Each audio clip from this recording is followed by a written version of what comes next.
परमात्मा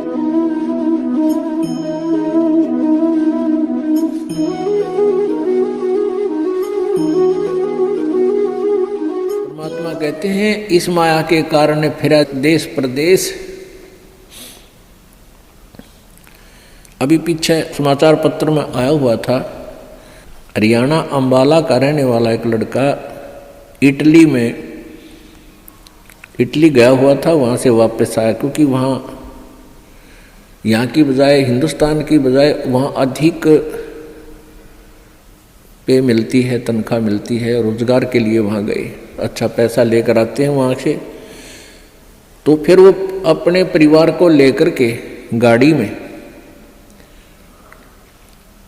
उसका अपना परिवार 3 सदस्य, एक पुत्र 2 हुए और एक भाई की पत्नी और उस भाई का बच्चा, वो 5 जावे थे पीर पूजन, पीर की पूजा करने। और उस पेपर में लिखा, समाचार पत्र में लिखा हुआ था कि वो एकदम इतनी ऊंचाई से गुजर रहे थे कि वहाँ से गाड़ी पलट गई और 50 फुट नीचे तालाब में गिर गई। वो 5 मर गए। पुण्यात्मा, हम भूल जाते हैं कि ये घटना उसके साथ घट गई, हमारे साथ नहीं घटेगी।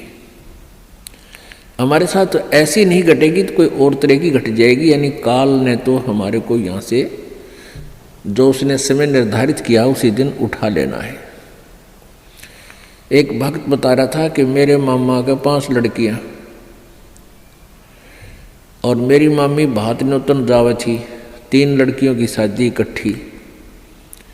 भात न्योत का वापस आवा थी, रोहतक के बस स्टैंड पर खड़ी थी। अब जिसकी 3 बेटियों की शादी, उसको किस प्रकार की चिंताएं कहाँ से विचार व्यक्त कर सोचती रहती है। बस स्टैंड पर खड़ी थी बस की इंतजार में, और एक बस बैक होकर अपने स्थान पर लगे थी, वह थोड़ी सी टेढ़ी होगी। पीछे एक पोल खड़े थे, पुराने बस स्टैंड की बात है। पोल उस खंबे बीच और बस बीच आ गई एकदम। उसने उसको जानने को नहीं, तू कहाँ खड़ी है, गाड़ी आन लग रही है तेरे बैक में आगे।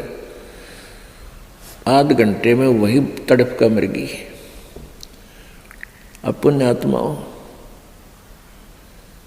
कहते हैं, और बात तेरा काम नहीं आवे संतों शरण लाग रे, और केसो व गफलत में बंदे जाग जाग न जागे। इस तन सराय में जीव मुसाफिर करता रहे दिमाग रे। इस तन रूपी शरीर में, तन रूपी सराय में ये प्राणी ना जाने के सोच उठाए रहता है, ध्यान रखता और तरह की बातों में विचार रखता है। और रात बसेरा कर ले डेरा, तू चले सवेरा त्याग रे। हमारा जो शरीर है, अब इस सराय रूपी शरीर में हम सारी एक रात काटने के लिए विराजमान हैं।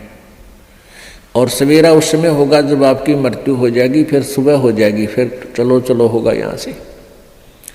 तो इस पूरे जीवन को एक रात्रि बताया है और मृत्यु को आपकी सवेरा बताया है।